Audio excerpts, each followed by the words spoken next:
I stood there, in the biting cold, staring down at the polished oak coffin. My hands felt like stone. My knees threatened to buckle beneath me, but I wouldn't let them. Not here, not now. My name is Maria, I whispered to myself, barely audible over the low hum of rain. I was 32, married for 10 years to Daniel's older brother, my Daniel, who was gone now, taken. The world felt unreal. My breath came in ragged gasps. I couldn't focus. Everything seemed muffled. The soft sniffles of women in black, the distant murmurs of men. The earth seemed to hold its breath. A sharp gasp cut through the quiet. My head jerked to the side. Daniel, his younger brother, stepped forward. He wasn't part of the procession. No one noticed him leave the crowd. He leaned in close. So close that I could smell the faint musk of his cologne, mixed with cigarette smoke. My heart was still pounding from grief, but his voice, it pierced through everything. He's not dead. It was barely a whisper. But in that silence, it was louder than a scream. I froze. My hands gripped the coffin lid so hard I thought I might splinter the wood. My head swiveled toward him. What did you say?" I asked, my voice trembling. "He's not dead, Maria." His words were flat, cold, like they'd been rehearsed. They lied. A ripple of confusion passed over the crowd. I heard someone behind me whisper, "What is she hearing?" Others craned their necks toward us. A few stepped closer, curiosity flashing in their eyes. "Daniel." "Stop," I said, my voice breaking. "Stop saying things like that. You're hurting me." His eyes stayed fixed on mine, but there was no warmth there, no comfort. "I'm telling you the truth. He's still alive." I stepped back instinctively. My knees shook. The coffin, my Daniel lying inside it, suddenly felt like a cage. My breath quickened and my chest ached. "No," I said firmly. My voice cracked. "No, you're wrong. You're saying this because you can't accept it. He's gone." My voice rose despite me. I watched the paramedics. I signed the papers. I kissed him goodbye. Daniel didn't blink. His jaw tightened. "Go look at the coroner's report. Go look at the hospital logs. You'll see. I swear to you, something's not right." The words rang like a bell of betrayal. I could feel every eye on me. Whispers grew into a low hum, the sound of disbelief mixing with suspicion. I glanced over the coffin. My mind was racing. Could it be true? The thought felt absurd. I wanted to believe it was absurd, but my heart wouldn't let me. I stared into Daniel's eyes, searching for any sign that he was lying. He avoided my gaze, looking past me into the distance. Cold, calculating. A silence stretched between us. It felt endless. I heard my own breathing, loud and uneven. The soft patter of rain. Somewhere, a bird cried out. Then his words came again, quieter this time, almost under his breath. "You have to know the truth, no matter what it costs." My hands loosened slightly on the coffin. I stumbled backward, gripping my chest. My mind screamed for answers, but fear clenched my throat. Someone behind me whispered, "Isn't this too much?" Another voice murmured, "This isn't right." I turned my head slowly toward the gathered crowd. Their faces were mirrors of shock. Some stared openly, mouths agape. Others exchanged glances, clearly unsure of what they'd just heard. And then I noticed the look on Daniel's face. Not grief, not sorrow, but something darker. A quiet resolve. I swallowed hard. My thoughts became a jumble of disbelief and dread. I thought I knew him. I thought I knew my family. But in that moment, my world shattered, my vision blurred with tears. I gripped the coffin lid again. My fingernails dug into the wood until I could feel the splinter beneath my skin. "What have you done?" I whispered, barely audible, but it was enough to shatter the silence. Daniel didn't answer. He stepped back into the crowd, disappearing among the mourners. The funeral continued around me, but I no longer heard it. My world had shifted. The steady rhythm of grief was replaced by something far heavier, suspicion, fear, and a promise. I promised myself then I would uncover the truth. The days before the funeral felt like a dream I couldn't wake from. I remember them vividly now because they were the last days I had with him before everything fell apart. Before the lie shattered my world, I ran a little flower shop in our neighborhood, a small corner space filled with roses, lilies, lavender. The air was always heavy with the scent of blossoms, fresh soil, and coffee from the little espresso machine I kept in the corner. Every morning, before opening hours, I'd stand at the front window, hands wrapped around a mug of coffee, watching the sunrise spill gold over the streets. And every morning, he'd come in, Daniel, his smile wide, his laughter echoing like music across my shop. "Maria," he'd say, resting his hand on mine, "you're here too early." I'd laugh. "You know I love mornings. They're quiet, peaceful." He'd smirk, leaning closer. "Peaceful because you don't have to deal with me yet." We'd laugh together. That was us, laughter and lightness, even in the smallest moments. On Sundays, I'd wake to the smell of pancakes and coffee. Daniel would be humming softly in the kitchen, wearing his old flannel shirt, the one with the frayed cuffs. My children, Lily and Max, would tumble into bed with me, their laughter muffled in sleepy giggles. "Mom, wake up," Lily would whisper. "It's Sunday." "You promised pancakes." "Yeah," Max would add. "And cartoons." I'd laugh and shake my head, pulling them closer. Daniel would peek in and grin. "Your kingdom of chaos," he'd say. And we'd all laugh again. Those mornings felt like forever, like nothing could touch us. At the shop, life was simple but rich. I knew every customer by name, Mrs. Carmichael, who loved daisies, Mr. Lee, who always bought lilies on Thursdays. I loved arranging flowers, creating something beautiful for someone's day. But Daniel, he was my anchor, my safe harbor. Even when work was exhausting, he was the reason I smiled at night. One evening, about 2 weeks before his death, I stayed late at the shop arranging bouquets for a wedding order. Daniel came in quietly, leaning against the doorframe. "You should rest," he said softly. I looked up, smiling. "I'll be fine. These need to be perfect." He stepped inside, glancing at the flowers. "They're beautiful," he said. "Just like you." My cheeks flushed. "Stop it," he laughed, leaning down to kiss my forehead. "I mean it." We stood there in silence for a moment. Then he pulled away and glanced toward the back of the shop. I followed his gaze, noticing a small envelope lying on the counter. "Daniel," I said softly. "What's this?" He frowned. "Just a note from work. Nothing important." I hesitated. The handwriting looked unfamiliar, but I trusted him. I smiled and nodded.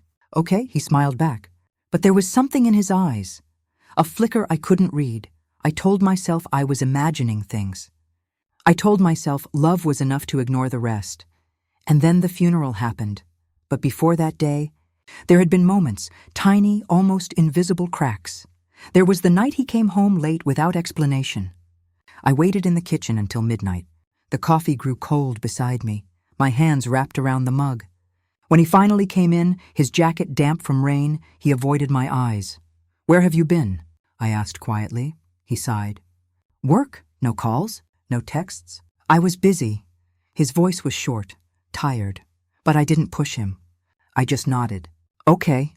That night I lay awake in bed, listening to his breathing beside me. Something didn't feel right, but I told myself I was being paranoid. Another time I noticed his phone glowing late at night. He stepped out of the bedroom to answer, but the way he spoke, hushed, clipped, made my stomach tighten. I asked him about it the next morning. "Just a work call," he said.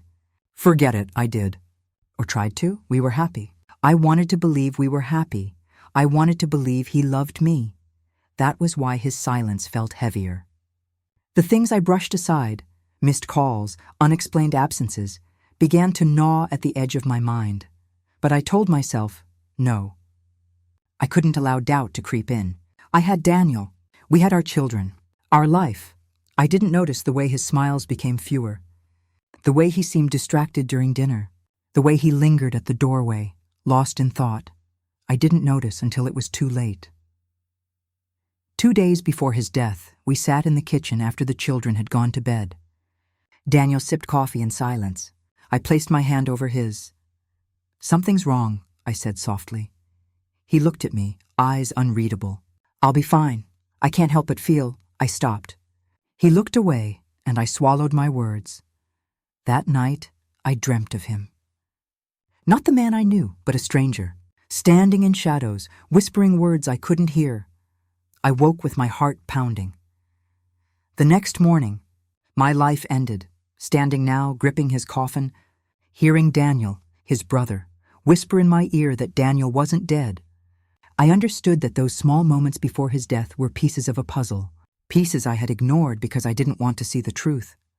I thought my life was a story of love. But it was a story of lies, and the whispers before the funeral, the silences I'd brushed aside, they were the warnings. I didn't know it yet, but the truth was waiting for me, waiting to tear me apart. The flower shop still stands, silent now without him. My children sleep through nightmares I can't explain, and I'm left here, wondering how much of my life was real. Was it love, or was it betrayal? The answer is buried in shadows. After the funeral, the world felt like a cracked mirror. Every reflection was distorted. Every sound felt sharper. Every shadow seemed to hide something. But before that day, before Daniel leaned close to whisper those words, there were signs. Small ones, subtle, like cracks forming quietly beneath a perfect surface. I didn't notice them at first. Or maybe I chose not to. It began with things missing. Daniel's phone, his documents. Not just once, but twice in the week before the accident. One morning, I opened the drawer where he kept his briefcase and found it empty. "Daniel?" I called softly. "No idea," he said without looking up from his coffee. I must have taken it with me. Later, when I asked him, he said he'd misplaced it. But he didn't sound convincing. His eyes darted away. A few days after that, I noticed his passport and some work files gone. "Did you take these?" I asked. "No," he replied quietly. "I've been busy. Must have left them somewhere." It was a small thing, but something inside me stirred. Unease. A whisper of suspicion. But I pushed it aside. I wanted to trust him. I had to trust him. Even my friends noticed the change before the accident. One afternoon, Sarah, my closest friend, stopped by the shop. Her face was tense. "Maria, I don't know how to say this," she began. She glanced toward the door, then leaned in. "But I overheard Daniel talking to someone the other night. It was strange. Like he was arguing." I blinked. "Arguing? What about?" "I don't know." They were speaking in whispers. It sounded urgent. I only caught fragments. Words like, "It's done," and "We can't let her know." I forced a smile. That's probably nothing. But it wasn't nothing. That evening, I tried to ask Daniel, but he avoided the conversation. "Do you ever talk to Sarah?" he said sharply when I brought it up. "What?" I said. "Nothing," he replied, walking away. His shoulders were tight, his voice low. The moments continued, subtle, almost invisible, but they accumulated like drops of water eroding stone. One night, I found him standing at the window, phone pressed to his ear. His voice was hushed. I froze in the doorway. "I can't. She's suspicious." "Not yet," he said quietly. Then, before I could step closer, he ended the call. I asked later, "Who was it?" "Work," he said. "Just business." But there was something in the way he said it. A fragility I hadn't known before. Something guarded. That night, I lay in bed, staring at the ceiling, replaying his words. His distance was growing. The warmth between us was fading. I told myself I was imagining it, but deep down, I couldn't shake the feeling something was wrong. A week before the funeral, I started noticing other things, the way he'd disappear for hours without telling me, the way he'd speak less, even to the children, the way he avoided eye contact. And Daniel, his brother, who was usually distant, suddenly started coming around more often. Too often. One afternoon while I was closing the shop, Daniel knocked on the door. His expression was unreadable. "Maria," he said softly, "can we talk?" "Sure," I said, brushing dirt from my apron. He stepped inside. "I need to ask you something about Daniel." I frowned. "What about him?" He hesitated, looking toward the counter where flowers bloomed silently. "Have you noticed anything unusual? Lately, Maybe, I admitted, but nothing I can explain." His gaze was fixed somewhere beyond me. "Be careful, you might be missing something." His words felt like a warning, but I dismissed them as concern for my grief. Still, I began noticing patterns. Little things. A door left slightly ajar. A muffled conversation behind a closed door. The sound of a phone vibrating on a table where it shouldn't be. Every incident left me unsettled. And yet, I was desperate to cling to the life I thought I had, until that night. I woke to a sound. A whisper. It was faint, but clear. My name. I sat up, heart pounding, listening. The house was silent except for the soft hum of the heater. Then I heard it again. This time closer. Maria. It was Daniel's voice. Low, urgent. I swung my legs over the bed and crept toward the door. My hand hovered over the knob. I could hear him speaking softly to someone in the hallway, words I couldn't quite catch. And then he was gone. The next morning, I found his phone missing again. That night, when I lay in bed, I couldn't sleep. His absence, the whispers, the missing things, they pressed in on me like a storm. I clutched my pillow and stared at the ceiling.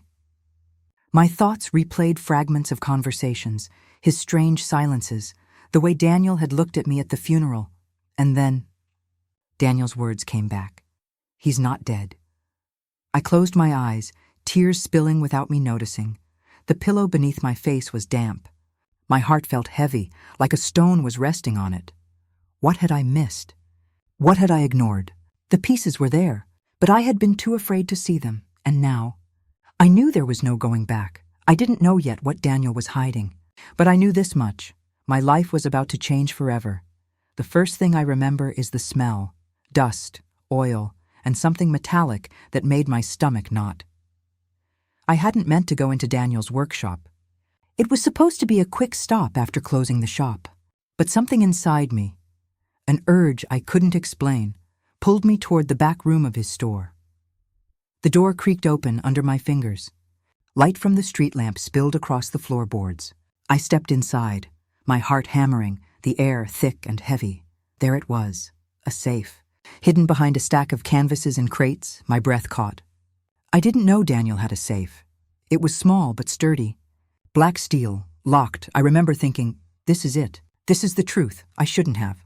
But I found the combination written in a folded scrap of paper wedged in a drawer. My hands were trembling when I dialed the numbers. The click of the lock felt like a gunshot in the quiet. Inside, papers, photographs, receipts, a leather folder. I pulled them out and my heart sank deeper than I'd thought possible. The photographs were of Daniel, but not with me. With another woman, several times in different places, laughing, touching her hand, leaning close. My stomach turned. I sank into the chair nearby, and then I found the folder. Inside were documents, contracts, receipts for large sums of money, addresses I'd never seen before. But one paper made me freeze. A letter addressed to Daniel, with my name on it. It said only 3 words: trust no one. The words burned into my mind. I remember locking the safe again, trying to pretend I had seen nothing. But my hands were shaking. My chest felt like it was splitting in two. I drove home in silence. That night was the family gathering. Daniel had invited his brother, my parents, even some friends from church. Laughter and conversation filled the air. But for me, every word felt like noise. My mind kept replaying what I had found. At dinner, Daniel caught my gaze. His smile felt strained. "Maria," he said softly, leaning toward me, "you're quiet tonight." "I'm fine," I said, forcing a smile that felt brittle. He didn't look convinced. But he didn't press it. Instead, he laughed with his friends, his hand brushing mine for a moment that felt heavier than usual. Later, when the table had quieted, I stood. "Daniel," I said softly but firmly. Everyone turned toward us. "We need to talk," his brows knitted. "About what?" I took a deep breath. "I found something. In your shop," the air shifted. Daniel's fork clinked against his plate. His hand froze. His face went pale. "What do you mean?" he said slowly. His voice was careful now. "A safe, hidden, with photographs, letters, contracts. Daniel." I know. There was silence. The clinking of cutlery stopped. My heart was pounding loud enough I was sure everyone could hear it. "What are you talking about?" Daniel said again, this time his voice sharper. I stood, my voice trembling. "Don't pretend you don't know. I saw them. You've been hiding things. You've been lying?" "Maria," he said, standing too. His jaw was tight. "You're imagining things. You're letting grief twist your mind." "No," I said, my voice breaking. "I'm not imagining. I saw them with my own eyes." "Maria," he stepped closer, lowering his voice. "You're being paranoid. You've been under so much stress. Let's just drop this." "I'm not dropping this," I said, my voice rising. I need the truth. There was a hush around the table. His brother shifted uncomfortably. My parents exchanged worried glances. The tension was thick enough to choke on. Daniel's eyes burned with something I didn't understand. Anger, fear, maybe guilt. I've told you, Maria, you're seeing things. This isn't real, I shook my head. It is real, and I'm not going to pretend otherwise. I trusted you, Daniel, and you betrayed me. His lips pressed into a thin line. I didn't betray you. Then explain. My voice cracked, tears welling in my eyes. Explain why you've been hiding things from me. Why you've been avoiding me. Why you've been lying. His voice broke. He looked away. You wouldn't understand. You have to trust me. That was the moment. The moment I realized I didn't trust him anymore. Not in the way I once had. Not at all. I stood there trembling, the noise of the room fading around me. The air felt electric. I could see my parents leaning forward, Sarah's eyes wide. Daniel's hand clenched at his side. I said softly, almost to myself, I trusted you, and then I turned away. Maria. Daniel's voice was quiet now, but it was sharp enough to slice through me. I didn't answer. I stepped out of the room. My legs felt weak. Outside, the night was cold, the air sharp. I leaned against the railing, breathing heavily. Behind me, I heard Daniel's voice. Low, fractured. You don't understand. Trust no one. It was the last thing he said before the door slammed. I stood there, trembling, staring into the dark. My world had shattered, and I didn't know whether the pieces could ever be put back together. The night after the confrontation, I couldn't sleep. I lay in bed staring at the ceiling, the sound of Daniel's words echoing in my mind. Trust no one. They weren't just words. They were a warning. But of what? And for whom? My phone vibrated. A notification. It was from an old folder Daniel had hidden on our shared cloud account. I didn't know he still used it. My thumb hovered over the screen, heart pounding like a drumbeat in my chest. I opened it. There was one file. A voice message, dated the day before the accident. I hesitated. Every instinct screamed not to press play. But I had to know. The moment I tapped it, Daniel's voice filled the silence. It was shaky, panicked. My Maria. If you're hearing this, it means something's gone wrong. I don't have much time.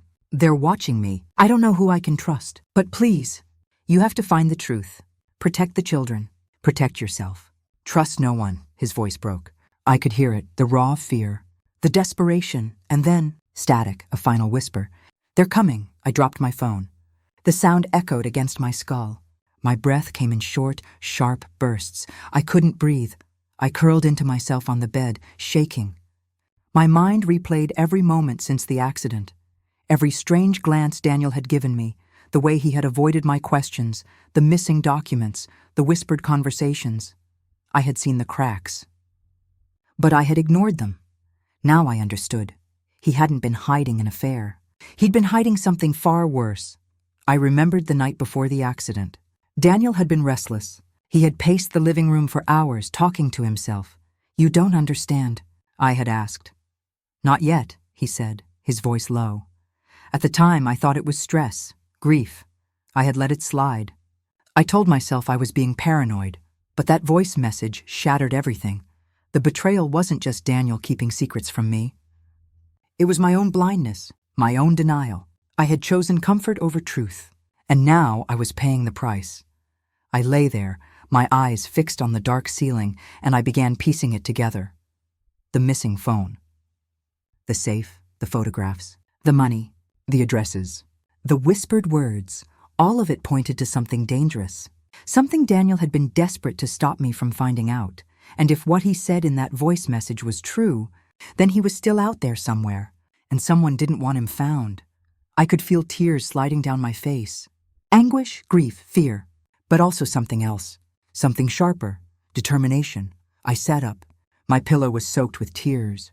I wiped my face with the back of my hand. No, I wasn't going to fall apart. Not now. This was my moment. I whispered to the silence of my room, almost like a vow. I will find him. I will find the truth. The words felt heavy on my lips. They burned, but they felt right. The next morning, I woke with a plan.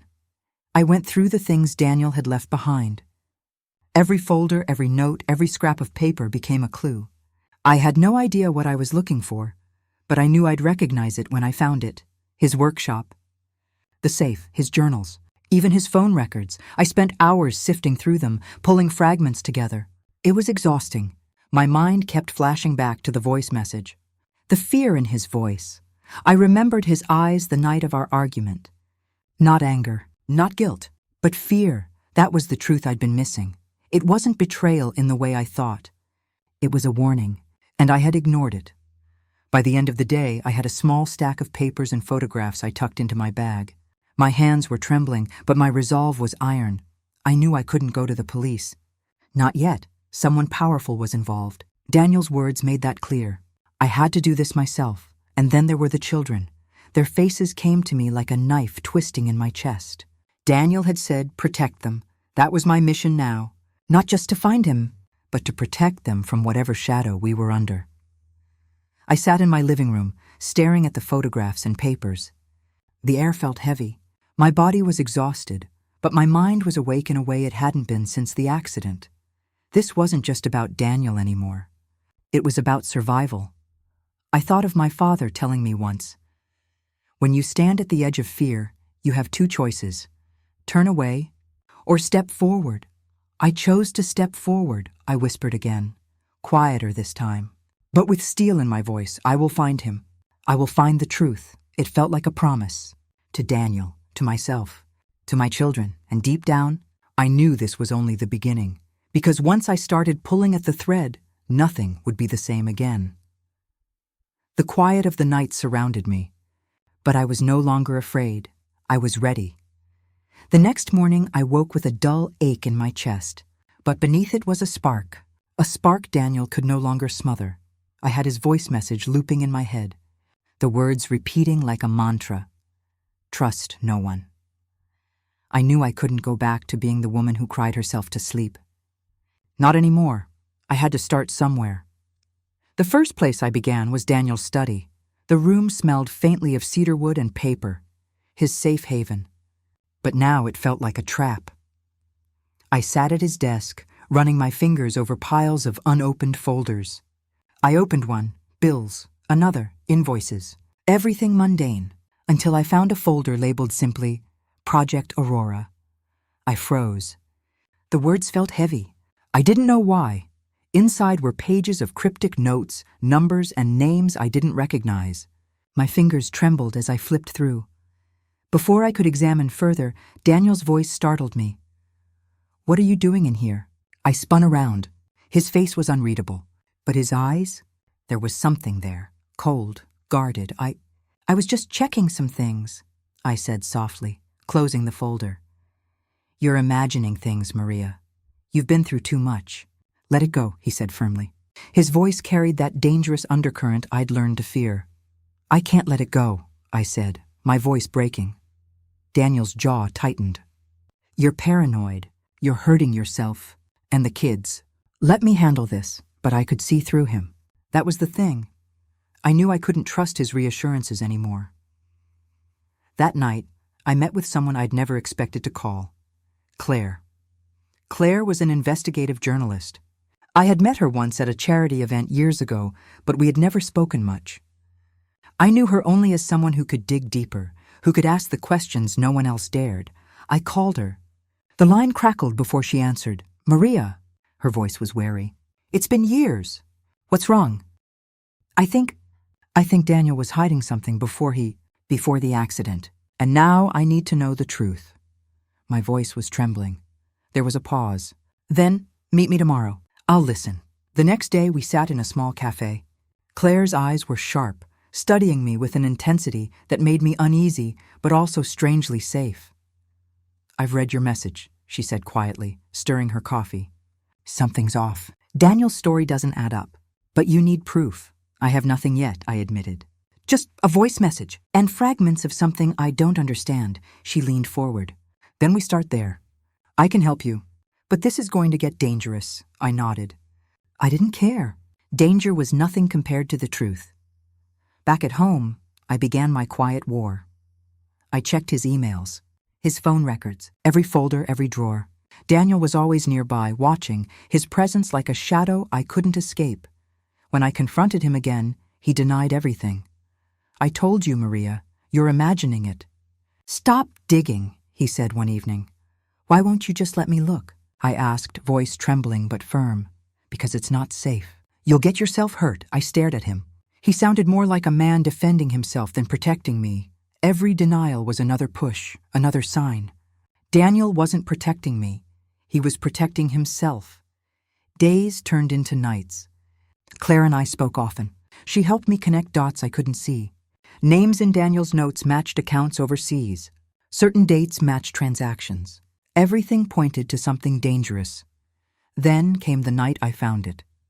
I was in Daniel's study again. The house was quiet except for the hum of the heater. I found an envelope tucked behind a row of books, hidden in plain sight. It was thick, heavy. My hands shook as I opened it.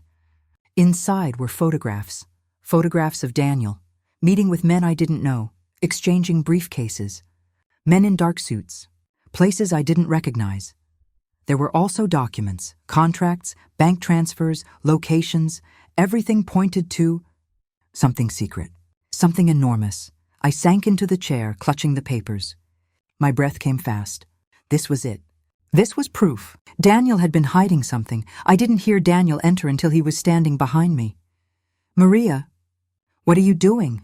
His voice was calm but cold. I looked up at him. This is what you're hiding." I held the papers up. He didn't answer. Just stared. Then his expression hardened. "You have no idea what you're getting yourself into." "I think I do," I said quietly. "I think I know enough now." He stepped closer. "Stop, walk away, before it's too late." I shook my head. "No, I'm not walking away. Not anymore." Daniel's eyes narrowed. "You don't understand the danger you're in. You're putting yourself at risk." "I don't care," I said. My voice was steady now. "I will find the truth." He said nothing after that. Just turned and walked away. The sound of the door closing echoed like a verdict. I sat there alone, holding the photographs, my mind racing. I knew the real fight had just begun. Claire was going to help me. But Daniel had just lit the fuse, and I was ready to follow it to the end. It happened so fast. One moment I was certain Daniel was on the run with secrets he wanted buried. The next, the whole world seemed to turn against me. It started with whispers. At the playground, at the grocery store, people I'd greeted for years suddenly looked at me with suspicion. I could feel it in the air, doubt, judgment, fear. One morning, my neighbor, Mrs. Hargrove, stopped me by the mailbox. "Maria, I don't mean to pry, but are you sure you're coping okay?" she asked, her voice low. Her eyes darted toward the house. "What do you mean?" I asked, Mrs. Hargrove's lips pressed together. "I heard things from Daniel's side. People saying you've been unstable since the accident." Her words hit me like a slap. Unstable. That's what he was telling them. That's what he wanted everyone to believe. It wasn't just the whispers. It was the posts online, the hushed tones in our friends' voices, the sudden absence of invitations. Daniel was orchestrating it all. Then came the calls. First, lawyers. A sleek voice on the other end. "Mrs. Torres, we represent Mr. Daniel Torres. We advise you to cease all inquiries into his affairs. Failure to do so will result in consequences." "Consequences?" I asked, but the line went dead. That night my phone rang again. I answered to hear a man's voice. "You're digging where you shouldn't. Stop, or you'll regret it." Then, click. Fear settled in my chest, heavier than grief. But I couldn't stop. Claire insisted I document everything. She said Daniel had resources I couldn't imagine, and that he would use every tool, legal, social, emotional, to bury me. "He's trying to break you before you can break him," she said. Her voice hard. I nodded, but inside I was trembling. My world was shrinking. My friends drifted away. My family urged me to let it go. Even the children sensed the tension. One evening, my eldest, Sophia, whispered as she lay in bed, "Mama." "Are we in danger?" I swallowed hard. "No, baby. Mama's just trying to keep us safe." But I didn't believe those words. Daniel was relentless. One afternoon, I found a notice slipped under the front door. A legal summons, custody hearing in 2 weeks. He was going after our children. That was the first time fear turned into rage. At Claire's urging, I didn't back down. I started documenting Daniel's movements, tracing back phone records, combing through every scrap of evidence I had. Each day brought me closer to something. Something dangerous. Something Daniel didn't want me to find. One night, I sat alone in his study again. The house was dark except for the glow of my laptop. My hands moved automatically, opening files, scanning through folders he'd left on his desk. My heart thudded when I found another folder labeled simply Aurora Phase 2. I opened it. Inside were more photographs, notes and documents, but one file stood out. A video file. I hesitated. My hand hovered over the mouse. But I clicked. The screen lit up with shaky footage. A grainy video of Daniel. My Daniel. Alive. The timestamp flickered in the corner. Days after the accident. I froze. My breath caught in my throat. I replayed it. Again and again. There he was.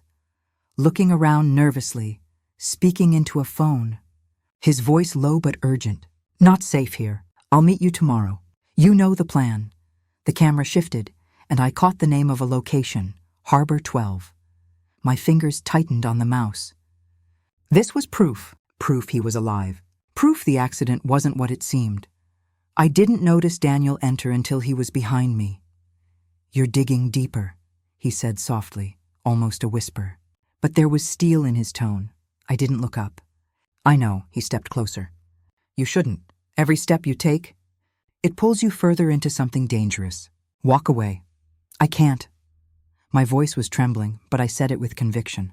I've come too far. His face hardened. Maria, if you continue, it will destroy you. I don't care anymore. Daniel left without another word, his footsteps echoing down the hallway. I sat there in the dark, staring at the screen. Claire called that night. Maria, what did you find? She asked, her voice sharp with urgency. I don't know how to explain it, I said quietly. It's Daniel. He was alive days after the accident. There was silence on the other end. Then Claire said, That changes everything. Yes, I whispered. Everything! The air in the house felt heavier after that. The walls seemed to press in, as if the house itself was aware of my discovery. I didn't sleep. I couldn't. Every second my mind raced through possibilities, dangers, and questions. Why? Why would he disappear? What was he hiding? And more importantly, was he still out there? I knew I couldn't tell anyone. Not yet. Not until I was certain. Daniel had already turned everyone against me. If he found out I had proof, he would make me regret it. The next morning, I packed a small bag with essentials, my notes, photographs, and a copy of the video file. I knew Claire would need them. As I stepped out of the house, I glanced back at the study door. Behind it lay answers, but also danger.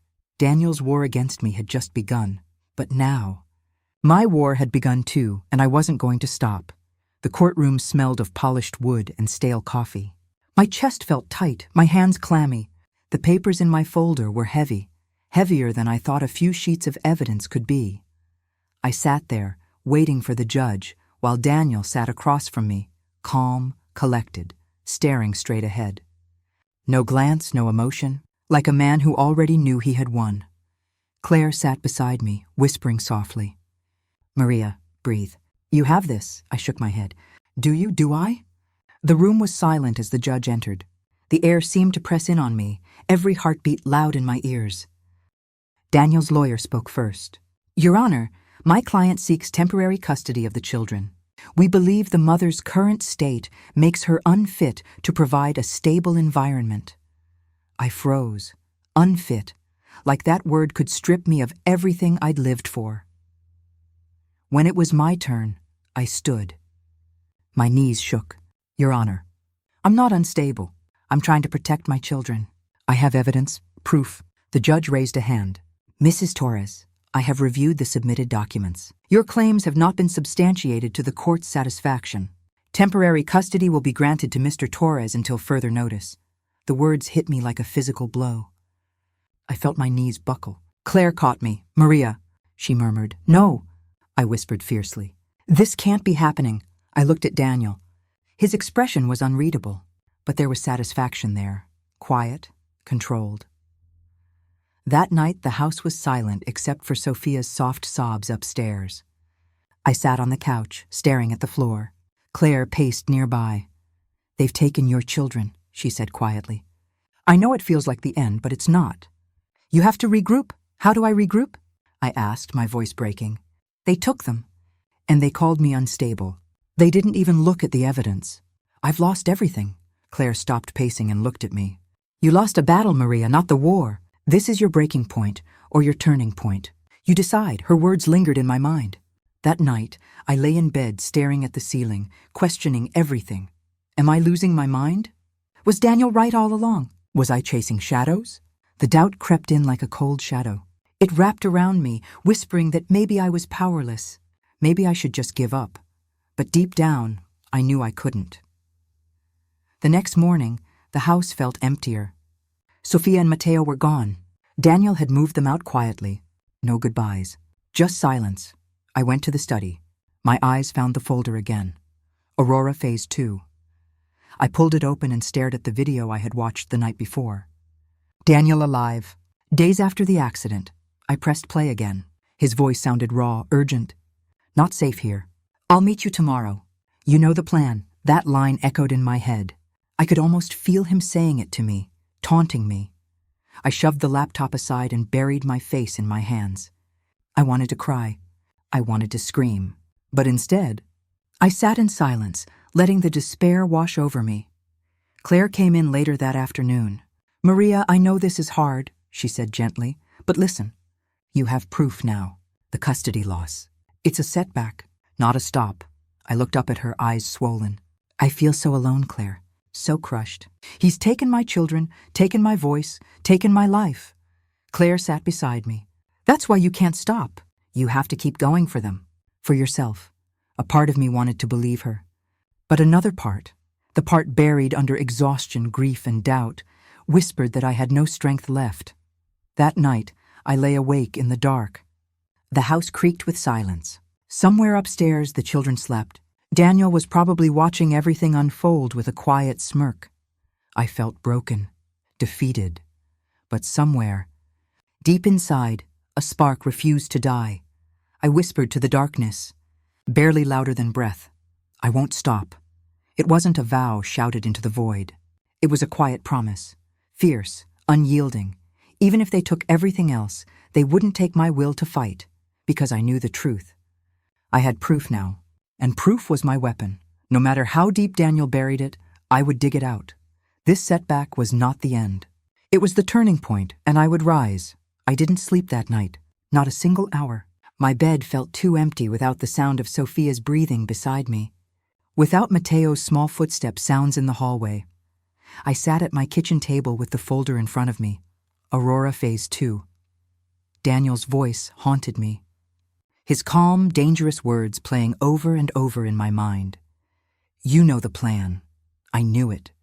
That's when the thought hit me with cold clarity. This wasn't just about custody. This was about truth.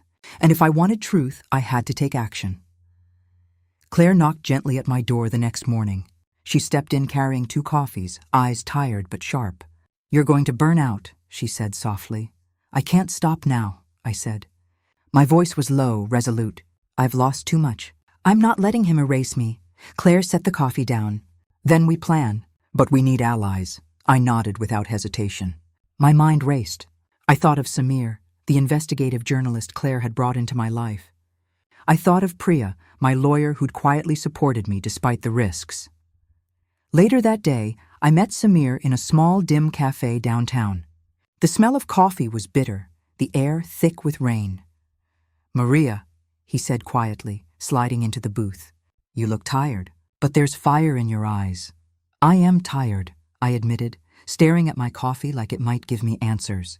"But I found something. Something big. Daniel, he's alive. Days after the accident. I have proof." Samir leaned forward, eyes narrowing. "That's explosive. If we get this right, it could destroy him." "And him taking my children?" I asked. "I can't let him keep them with lies." He placed a hand on mine. "Then we gather everything. Every file, every recording, every witness." That night was the first of many planning sessions. Claire came in with legal documents, Samir with a recorder, his laptop and a notebook filled with scribbles. I brought the folder. We sat around my kitchen table, the light of a single lamp casting shadows across our faces. Claire said, "We work in layers. First, we get witnesses. Then we compile evidence. Then we make it public." Samir nodded. "We need something undeniable, something Daniel can't gaslight his way out of." I looked down at my hands. "I want him to see the truth. I want him to know I'm not broken. I'm coming for him." The days turned into a montage of planning. We met in basements and cafes. We whispered over coffee. We worked late into the night. I remember the smell of printer ink, the clatter of keyboards and the scratch of pens. One night, Samir and I met with an old friend of Daniel's. He was scared, shaking, eyes darting around as though Daniel was watching him. I can't go public," the man whispered. "But I can tell you things." "Please," I said softly, leaning forward. "I just need the truth." He told us about late-night meetings, hushed conversations, and coded phone calls. Every word was a dagger in Daniel's armor. Later, Claire handed me a pile of documents. "These are contracts, phone records. There's something in here about a location. It matches your video." I felt my heart tighten. We were close. One evening, Samir showed me a new video he'd recovered, grainy footage, but unmistakable. Daniel, alive, in a room with people I didn't recognize, speaking quietly into a phone. "That's it," I whispered. My voice was fierce. "That's the proof." Claire placed a steady hand on my shoulder. "Maria, you're ready." I leaned back in my chair, exhaustion and adrenaline mixing. My grief had sharpened into something else. It wasn't despair anymore. It was focus. I thought about my children, about Sophia's laughter, Mateo's hugs. I thought about the quiet nights, the isolation, the humiliation, all of it forged into a single truth. I would not stop. Later that night, I stood at my bedroom window, looking out at the city. Rain streaked the glass, the streets gleaming with reflected light. My breath fogged the pain. Claire had left hours ago. Samir was gone. The house was silent except for the hum of the city. I whispered to myself, "This ends now." It was not just a promise. It was a declaration. I knew Daniel would fight back. I knew it would cost me more. But I also knew, deep down, that this was my moment, my fight, my truth, and I was ready. The storm wasn't behind me. It was ahead, but I was no longer afraid, because this was the turning point, and I was going to bring the war to him. The courtroom smelled of polished wood and stale air. The light was harsh, fluorescent, almost accusing. I sat at the defense table, hands folded in my lap, heart pounding so hard I thought it might echo in the chamber. Across the room, Daniel looked calm. Too calm, like a man who already believed he'd won. My lawyer, Priya, leaned in and whispered, "Maria, remember everything. Speak from the truth." I nodded, swallowing hard. The judge called the session to order. The air thickened with tension, like a storm about to break. Cameras flashed. My breath hitched. Daniel rose first. His voice was smooth, deliberate. "Your Honor, what we have here is a tragic misunderstanding, blown out of proportion by emotions and wild accusations." He glanced at me, a slow, deliberate smirk curling on his lips. "My wife has lost perspective.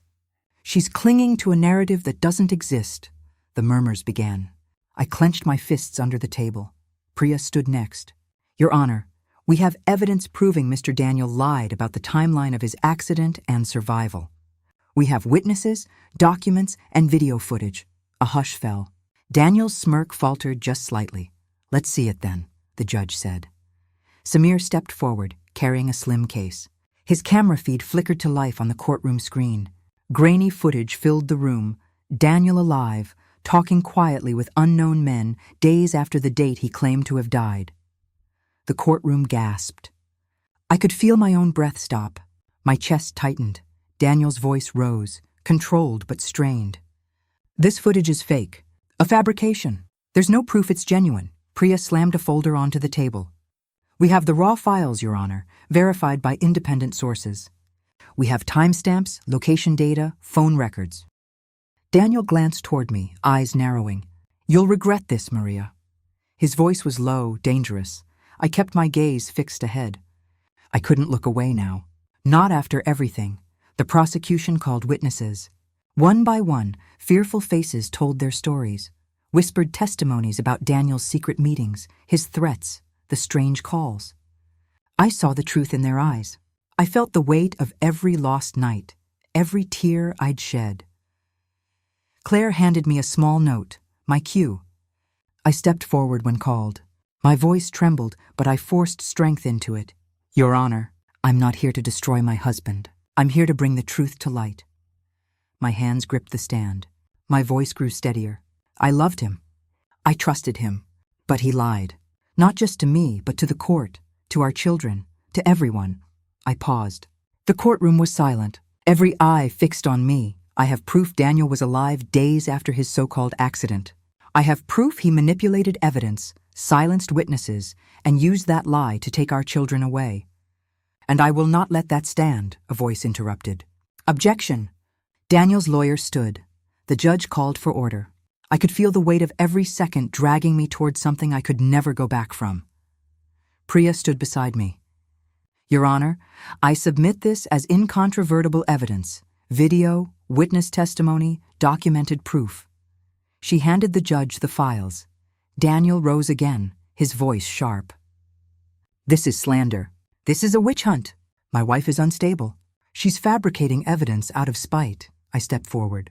No, this is truth. My voice rang louder now, more certain. You buried him, Daniel. Buried him so deep you thought no one would ever find out. But not the truth. The room gasped again. Daniel's face tightened. The judge leaned forward, scanning the files. The evidence appears credible. This is serious.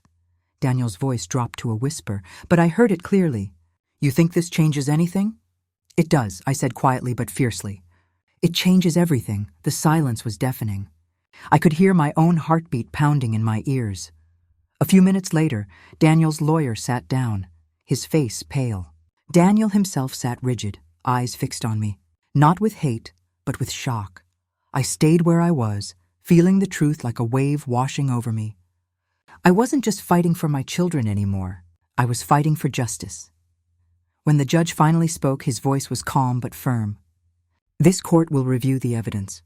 In light of these revelations, custody arrangements are suspended until further inquiry. That silence, that pause, was the sound of victory and devastation combined. I sank into my seat. My knees felt weak.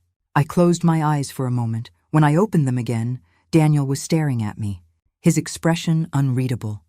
I whispered, more to myself than anyone else, "You buried him, but not the truth." The words lingered in the air. They weren't an accusation anymore. They were a declaration. Outside the courtroom, flashes of cameras filled the hallway. Reporters shouted questions. I walked past them, my mind still spinning. Claire caught up to me. "Maria, you did it." "I didn't do it for me," I said quietly. "I did it for them. For Sophia, Matteo. For every time I couldn't speak, Samir appeared beside us, recording quietly. This will change everything." I nodded. "It already has." We stepped into the sunlight. The air smelled of rain and possibility. I thought of the nights of planning, the fear, the exhaustion. All of it led to this moment, the moment where I faced my deepest truth and let it burn through the lies, and I knew I wasn't done, because the fight wasn't over. But for the first time in months, I felt something I hadn't felt in a long time, power. I turned away from the courthouse steps and looked ahead. My voice was steady now, though quiet. This ends, but it begins too. The court's verdict came quietly, almost like a whisper after months of shouting. When the judge finally spoke my name, my breath caught. "Custody is granted to Maria Lopez." I blinked, trying to process. Relief hit me like a wave, but there was something heavier underneath, a weight I couldn't shake. Daniel sat across the room, silent. His face was unreadable. Priya reached for my hand. "You did it, Maria." I nodded without speaking. My children, Sophia and Matteo, ran toward me the moment we stepped outside. Their laughter filled the air, soft and hesitant. I held them close. Their warmth, their trust, it felt like a fragile victory. That night, in the quiet of my apartment, I sat alone. I let myself breathe for the first time in months. But peace felt strange. There was still a hollowness where trust once lived. I thought of Daniel, not as a man who lost in court, but as a man who buried truth. And I thought of myself as a woman who unearthed it. Weeks passed. Slowly, life began to stitch itself back together. I reopened my little coffee shop, the one I'd closed when everything fell apart. The bell above the door chimed softly as I walked in that morning. The smell of freshly ground beans filled the air. It was ordinary, but to me it felt miraculous. At the counter, Sophia tugged my sleeve. "Mama, will things be okay now?" I smiled softly, brushing her hair behind her ear. "We're okay, sweetheart. We're okay." Mateo peeked over the counter with wide eyes. "Will Daniel come back?" I looked at him, my heart tightening. "No, love, he won't, but we have each other now. That's enough. The days weren't perfect.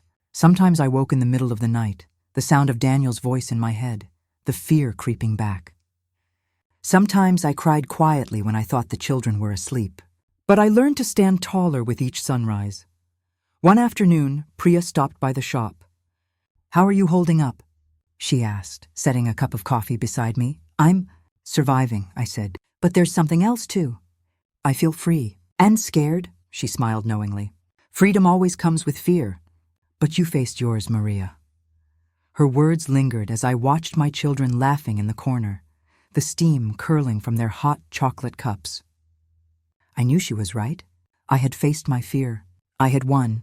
But the cost was everything I had once thought would keep me safe.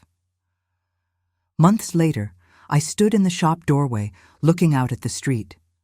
The city moved on around me, people rushing, cars honking, life carrying forward, and I realized I had to too. Daniel was gone from my life now, but his shadow lingered. It reminded me that truth always comes out, but sometimes it comes at the price of everything you thought you could hold on to. Sophia ran up to me, pulling me toward the counter. Mateo followed, grinning. I hugged them both, holding them tight. The shop bell chimed again as another customer entered. I smiled softly, glancing back at my children. The road ahead was uncertain, but I was here, standing, breathing, surviving. I whispered to myself, quietly but firmly, "Truth always comes out." But sometimes it costs everything. That truth was mine now. And though my life was forever changed, I carried it forward like a fragile flame, delicate but unextinguishable. I thought it was over. The courtroom battles, the long nights piecing together evidence, the months of grief, fear, and rage. I thought I had buried the truth. I thought I could finally breathe. But tonight, something changes. I'm closing the shop after a long day. The scent of espresso lingers in the air. Sophia and Mateo are asleep upstairs, safe in their beds. My hands ache from wiping tables. I stand by the window, letting the city noise wash over me. The soft hum of distant traffic, footsteps echoing on the sidewalk, the faint bark of a dog somewhere far away. Then my phone buzzes. It's an unknown number. I stare at it. My breath catches. Part of me wants to ignore it. Part of me knows I can't. I answer. "Maria," a voice says, soft, controlled, strange. "Who is this?" My voice trembles. There's silence on the other end. Then, he's still alive. My hand shakes so badly I nearly drop the phone. "What? Who? What are you talking about?" The voice doesn't answer. There's only a click, and then the line goes dead. I stand frozen in the dim glow of my shop's sign, the hum of the city fading into silence. My mind races. Daniel, the accident, the trial, the lies. Could it all have been a part of something far worse? I slide down to the floor, my back against the counter. My chest feels tight, like the air itself has been stolen from my lungs. I clutch my phone, staring at it like it's the last thing keeping me tethered to reality. The words keep echoing in my head. He's still alive. Could Daniel have been hiding something even deeper? Was my entire battle just a battle in a war I never saw coming? I hear footsteps behind me. Sophia. She's rubbing her eyes, her small voice trembling. "Mama, what's wrong?" I force myself to stand, brushing away the sudden tears. "Nothing, baby. Go back to sleep." But my voice doesn't sound convincing, even to me. Later that night, I sit at my kitchen table. The letter lies before me. Not a letter in the traditional sense, just a folded scrap of paper slipped under my door earlier. In neat, precise handwriting are 3 words. He's still alive. There's no name, no signature, just the message. I hold the paper in my hands like it might burn me. My mind flashes through the months of investigation, all the evidence I gathered, the witnesses I protected, the nights I fought for truth, and now, this. My heart beats faster. My hands go clammy. I feel both terrified and alive in a way I haven't felt in months. I stand, gripping the paper. My reflection stares back at me from the kitchen window, eyes wide, trembling lips, shoulders stiff with determination. Something has shifted inside me. I know this is not the end. This is another beginning. I whisper into the silence of the night. You buried him, Daniel. But not the truth. And somewhere deep inside, I know I will find him.